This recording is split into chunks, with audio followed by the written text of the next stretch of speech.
What up, folks? I'm Ultrazilla, and today I have a review of the SH Figuarts Shinkocchou Seihou Ultraman. That's right, original Ultraman back again in SH Figuarts. More specialized, more premium line. Though it only says it right there, that little label right there. You could barely read it.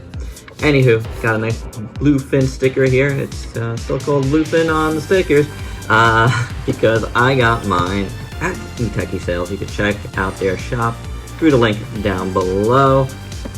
This is cool. This is, I guess, an upgrade on the original figure from the SH Figuarts line. So without any further ado, let's get to the review.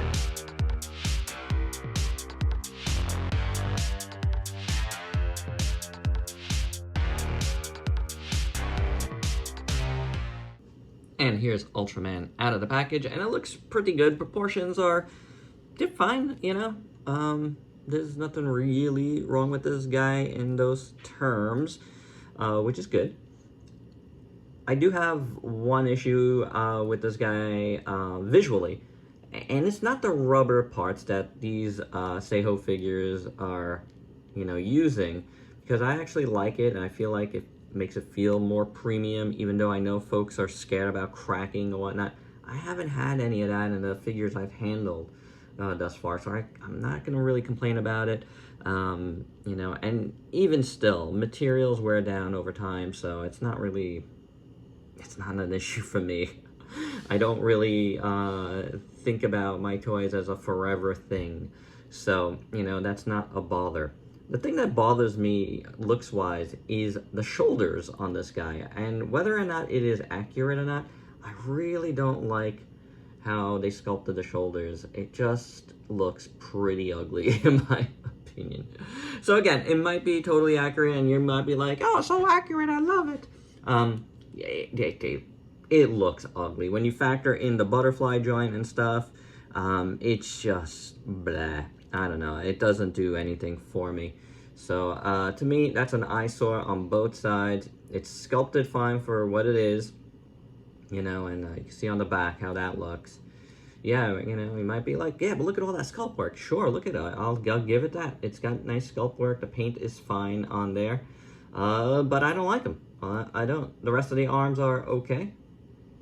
Nothing serious to complain about here. The back is okay as well. Fine paint and sculpt all the way down to the buttocks, which are, you know, nicely defined.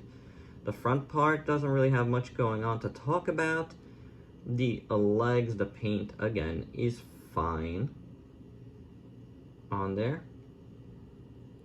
Throughout the back of the legs, nothing really crazy.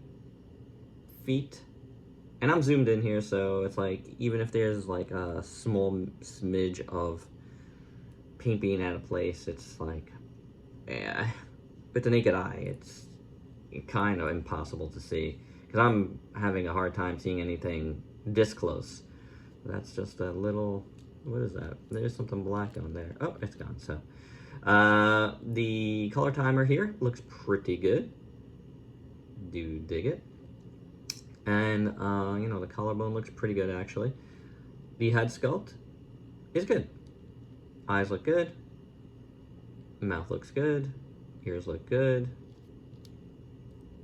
Crest here looks really nice. Dorsal there. The neck is nicely sculpted, too.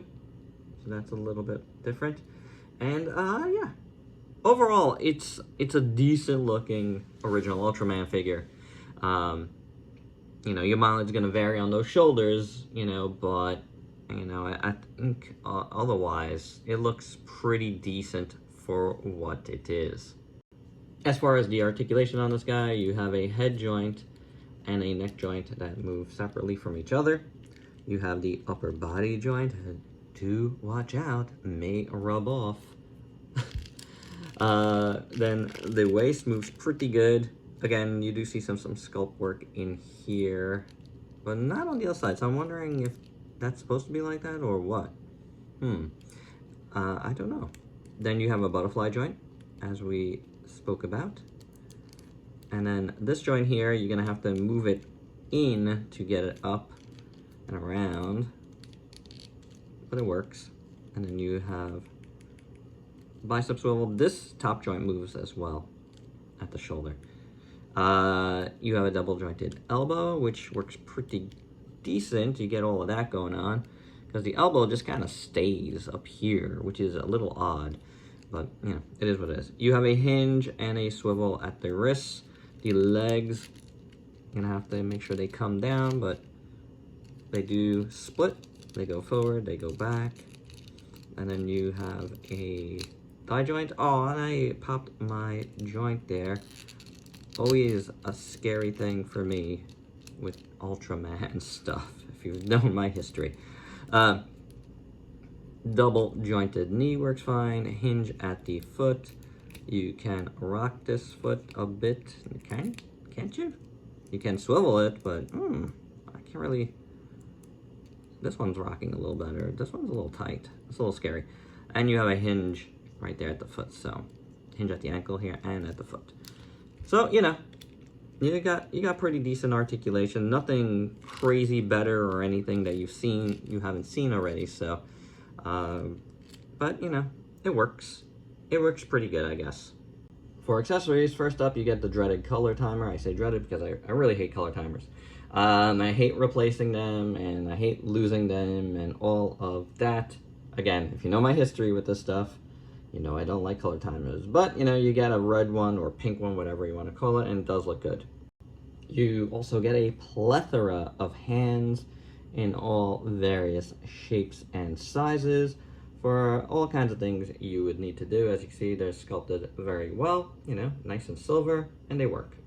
We get a hand with the specimen beam, and the beam looks pretty good, done in a frosted white plastic. Do like that. Then we get two of the, you know, beam cutters, which looks pretty good. One without a hand and one with a hand. Again, frosted white plastic on these, really nice. Then we get a couple of little poles here to pop into this beam somehow. Oh, okay, I see what I did. This part came out. Always something with these things. So that part comes out, and then you get a little stand. So, you know, if you want to put it in front, or, you know, as it's coming at a kaiju. Look, I put Ultraman's head in there. You know, you can do so, which is good. So you get one shorter one and one taller one with that. And for your size comparisons, here is Ultraman with a bunch of figures you might have in your collection. And my final thoughts, you know, it's a good figure. It's a very solid Ultraman figure. Is it an upgrade on the original? Your mileage is going to vary on that. I think it could be. It's a good figure. I'm not particularly in love with it, and I don't love the shoulders. But you get a nice amount of accessories, and overall, aesthetically, it does look pretty decent. You know, it just depends on if you like that aesthetic, you know what I'm saying? So I'm kind of on the fence because, again, I don't love the shoulders. I think it's just really ugly. Whether it's accurate or not isn't the point. The point is, you know, how does it translate into a figure? Does it look good? Does it make you, you know, go, man, that looks awesome? No, it doesn't. For me, it doesn't. And I'll leave it at that, guys. That's my review. Hope you dug it. Let me know your thoughts down below. And if you could please like, comment, subscribe, and share. Check me out on Facebook and Instagram. Stay safe. Till next time. Peace out, peeps.